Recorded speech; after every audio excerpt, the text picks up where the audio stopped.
যে আপনার পরিচয়টা দেন আগে। আমি এই ভাড়ার যে প্রোভাইডার আছে তার ছেলে। নামটা আমার নাম সৈয়দ আল আমিন। যে ভাড়ার নাম কি? ভাড়ার নাম এই ভাড়া হচ্ছে এস এ ব্রিক্স।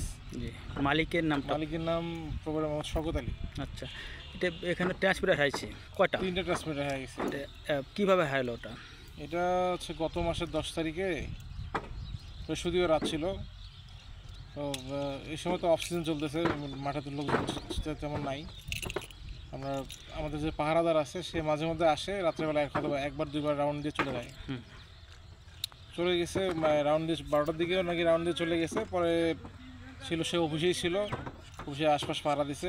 পরের দিন সকালবেলা এসে দেখি আমরা 3টে ট্রান্সফারের ট্যাঙ্কি 3টা ছিল, যে বোতল 3টা ছিল ওরা উপরেই ছিল, কিন্তু ভিতরে যে মালামাল ঢাকনিটা খুলে সব ভিতরে তামার তার ছিল সবগুলো খুলে নিয়ে চলে গেছে।